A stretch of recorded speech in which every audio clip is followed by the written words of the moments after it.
en la hoja 18, en la carilla B, en el primer renglón, la última palabra.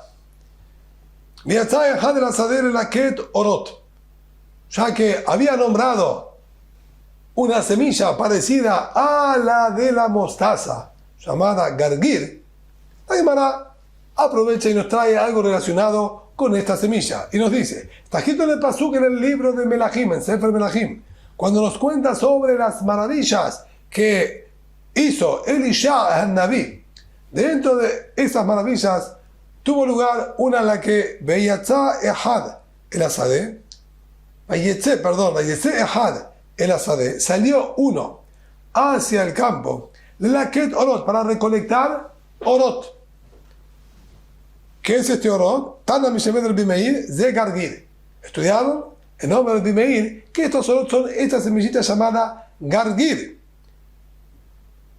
Y él, si bien fue a recolectar esta semilla, así cuenta el Naví, para poner en la olla de los Benea Nevi'im, de los aprendices de profetas, se confundió y trajo una semilla similar, pero que era venenosa. La colocó en el alimento y luego se dieron cuenta de que habían envenenado todo el alimento y le dijeron los Benea Nevi'im a Elisha, hay veneno en la comida. Elisha Naví le dio la solución, ¿sí?, al pianés, que le agreguen quema, que le agreguen harina y no iban a tener ningún problema y comieron todos y a nadie le pasó absolutamente nada. Pero esta semillita, Orot, era el gargir, era esta semilla parecida a la de la mostaza. Y nos dice la Gemara, ¿por qué fueron llamadas estas semillas Orot? Que literalmente serían luces, ya que tienen la capacidad de iluminar nuestros ojos, es decir, tienen propiedades y características que son muy benéficas para la visión y vista del ser humano. Por eso son llamadas Orot. Amar Rabuná, dijo Rabuná, incluso a Motze Gargir, la persona que encuentra una de estas semillas, y mi ojlo, si puede comerlo, que la coma así directamente, es muy sano para la vista. Y si no puede consumirlo, porque quizás le es muy fuerte el sabor, y así comiéndola sola, que por lo menos se la pase por los párpados sobre sus ojos, que incluso por el solo hecho de pasarla por los ojos, también es benéfico para ello. Amar papá, Begargira Masrana. Dice, esto solamente es válido para aquellas que crecen en los límites de los campos. En los límites de los campos nadie puede sembrar, no puede haber plantaciones para que no perjudique al campo vecino. Si allí crecieron estas semillitas, estas crecen con toda la fuerza y el vigor, ya que esa tierra no está debilitada por las plantaciones, ya que las plantaciones se encuentran alejados de los límites. Allí, cuando crece con todas las fuerzas, es que tiene las propiedades que estamos diciendo, que incluso que se la pase solamente por arriba del párpado, ya es suficiente para que sea benéfico para su ojo. En cambio, aquellas que crecen en plantaciones normales son más débiles y no tiene esta característica. Ahora dijo Rab Gidal en nombre de Rab, ya que estamos hablando en la clase anterior del cuidado que tenían con el Gadol, que no se venga a impurificar a causa y a raíz de los alimentos, y que por eso evitamos que duerma de noche, porque la noche es propenso a generarle la impureza. Aksanay nos enseña Rab Gidal en nombre de Rab, aquel que es un huésped, lo yochal betzim, que no coma huevos, que evite el consumo de huevos, ya que dijimos que esto incrementa el semen, y puede ser que Haz Shalom en la noche, al estar durmiendo en la cama, en el colchón que le prestaron, el Haz Shalom lo ensucie con el semen y sería una vergüenza. Por lo tanto, que evite el consumo de estos huevos. De la misma manera, que no duerma con ropas o con sábanas que le preste el dueño de casa. O sea que nuevamente, de tener algún acontecimiento, algún infortunio durante la noche, nuevamente estaría ensuciando las ropas, las sábanas del dueño de casa, sería una vergüenza muy grande para él. Rab, y la Gemara nos dice el cuidado que tenían los grandes Jajamim de Haz de Shalom. Que Dios nos permita no llegar a tener alguna posibilidad de impurificarse.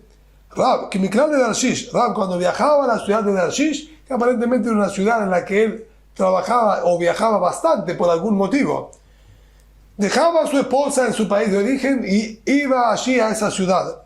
Decía Mahriz, él solía pregonar Mar Havial de Yoma. ¿Quién quiere ser mi esposa por unos días o por un día?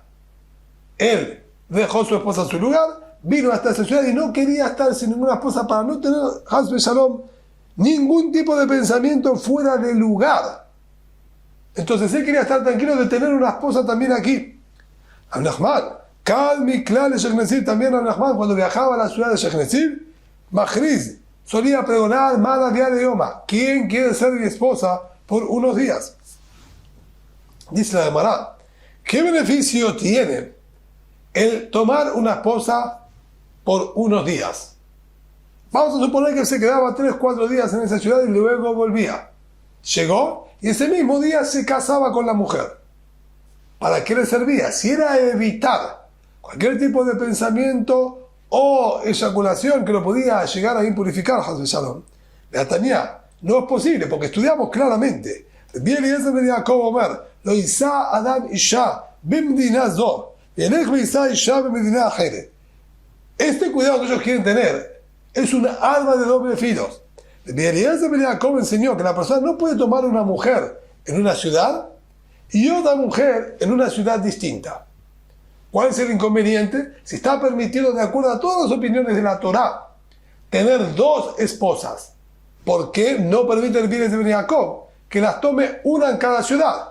Es decir, al Bienes de Ben Jacob no le molesta que tenga 2 esposas. Si está en la misma ciudad, bárbaro. Pero si no está en la misma ciudad, dijo que no lo haga. Y explicó muy sencillo. Es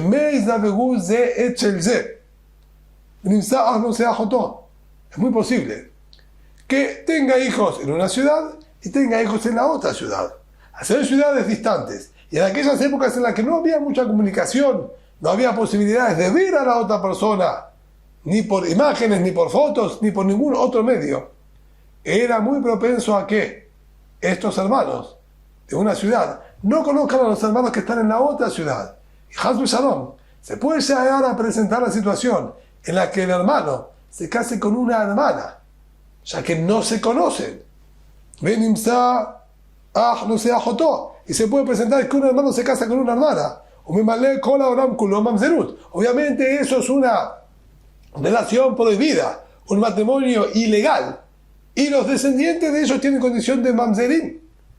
Tienen condición de hijos prohibidos, que no se pueden casar absolutamente con nadie.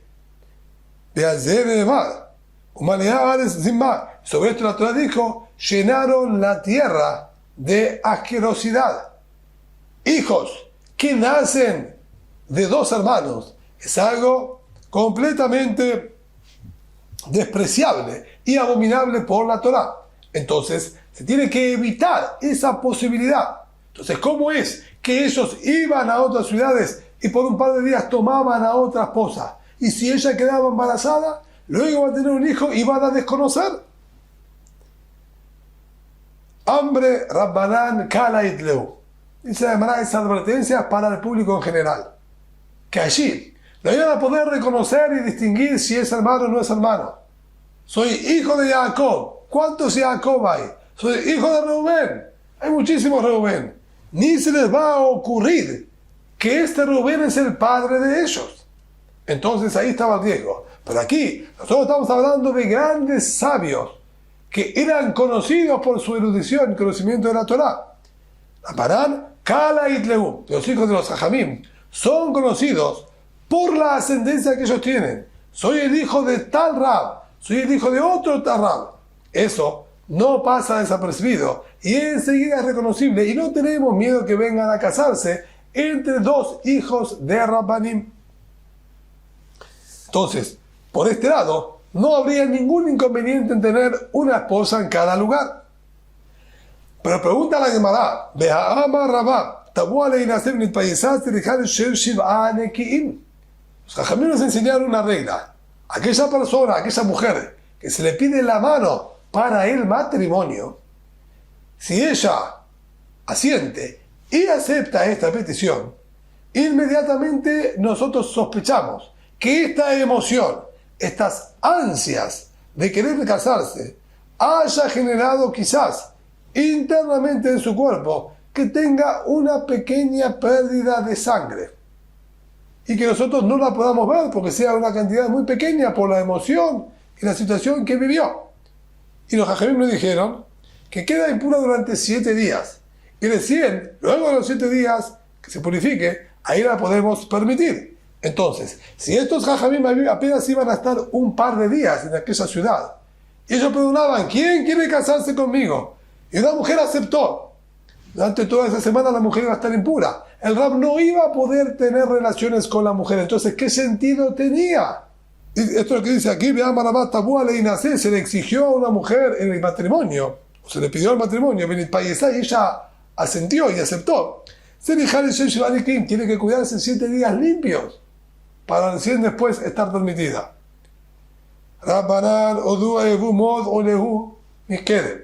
Los Jajamim le avisaban a ellas con anticipación que estaban llegando. Ellos anticipaban y mandaban emisarios antes que ellos lleguen, pregonando quién quiere casarse con tal Rab que va a venir, quién quiere casarse con el otro Rab que está por llegar en unos días. Entonces la mujer que aceptaba, ya cuando llegaba el Rab, se encontraba después de los 7 días o terminando los 7 días y podía purificarse y estaba permitida para el Rab. Y si no, puedo dar otra respuesta. Realmente no avisaban con la anticipación y apenas llegaban ellos se anunciaban y es verdad, la mujer estaba prohibida. Al tiempo que ellos estuvieron ahí, la mujer quedaba prohibida para ellos y no podían tener hijos con ella. Y evitamos también el problema de Eliezer de Jacob, que no había posibilidades que los hermanos se casen porque el tiempo que estaban ahí nunca pudieron convivir con las mujeres porque estaban impuras. Pero, de todas maneras, ellos la tenían tomada como esposas, las consagraban y las tenían para ellos como esposas. Y el sentido era, y no se compara. Aquella persona que ya tiene el pan en el canasto, por más que ahora no tiene hambre, pero él está tranquilo, sabe que dentro del cajón, dentro del almacén, tiene para comer, entonces está tranquilo. Lo mismo pasaba aquí. Estos Jajamim, si bien estaban lejos de su vivienda, sabían que tenían aquí una esposa. El tener una esposa aquí se los relajaba y los tranquilizaba. Por más que ahora estaba impura, unos días más la puedo tener pura, estaban tranquilos. Y eso era la intención por la cual la tomaban como esposa, para tener la mente de ellos tranquila y relajada y que el Yetzer Hará no los perturbe. Matnitim. Continuando entonces con el servicio del Kohen Gadol, nos dice ahora la Mishnah, luego de que los ancianos del Beddin, como dijimos en la Mishnah anterior, en la clase anterior, durante los 7 días lo iban instruyendo en todas las halajot y todas las leyes de la boda de Yom Kippur. Luego de enseñarle un tiempo, ¿sí? Quizás un par de horas, se lo transferían los ancianos del Bedín a los ancianos de la Keuná, de los Kohanim. ¿Para qué? Ve'elu lelishkat bet abtinas, ve'elu la'aliyat bet abtinas, lo subían a una habitación llamada Bet Abtinas, que allí era donde se preparaba el Ketoret. Ahí se encontraban todas las especias y plantas necesarias para la fabricación del Ketoret. Y como él en Yom Kippur tenía que hacer un Ketoret, un incienso muy especial en el Kodesh HaKodashim, como vamos a estudiar los detalles más adelante, era muy complejo hacerlo. Los Zekerim, los más ancianos de los Kohanim, le enseñaban cómo debía hacerlo, cuál es la técnica que practique para poder realizarlo correctamente en el día de Kippur. Luego le hacían jurar de que él no iba a comportarse como hacían los tzedokim, aquellos saduceos que interpretaban la Torá distinto. Tenían una técnica y un orden distinto para hacer las cosas en Yom Kippur. Entonces, tenían que hacerle jurar que no iban a cambiar de lo que le estaban explicando y en el orden correcto como le estaban explicando. Benifteru, de Al-Junaem, luego se separaban y lo dejaban a él. De Ambrulo, y le decían, Ishi Kohen Gadol, nuestro señor Kohen Gadol, Anusheluja Beddin, nosotros somos emisarios del Beddin. El Beddin nos encomendó a nosotros ocuparnos de usted. De Atashelujenu, Ushliach Beddin. Y tú ahora en Yom Kippur sos nuestro emisario y por ende el emisario del Beddin, ya que nosotros representamos al Beddin. Ellos nos enviaron y nos pidieron que te instruyamos y tú nos vas a representar a todos en el día de Kippur.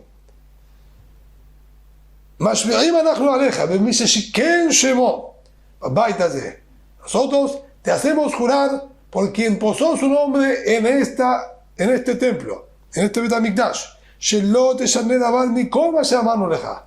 que no vas a cambiar un ápice, que usted no va a cambiar un ápice de nada de todo lo que nosotros le explicamos que tiene que hacer. Y por eso el Kohen Gadol se apartaba hacia un lado y lloraba por lo que acababa de escuchar, como lo va a explicar la Gemara. Por también ellos se apartaban y lloraban por lo que tuvieron que hacer, una situación incómoda de desconfiar del Kohen Gadol. Lo vamos a ver bien en la Gemara. Ahora, en la noche de Kippur, si era Hajam, Doresh, él mismo enseñaba palabras de Torah durante toda la noche para no dormirse. Y si no, Talmidei Jajamim Dorshim Lefanab. Talmidei Jajamim, otros sabios, enseñaban delante de él para entretenerlo con el estudio de la Torah, que no se duerma. Si sabía, tenía avidez en la lectura de Nevi'im Ketubim, le daban para que él lea y estudie. Neimlab, Korim Lefanab. Y si no, leían delante de él.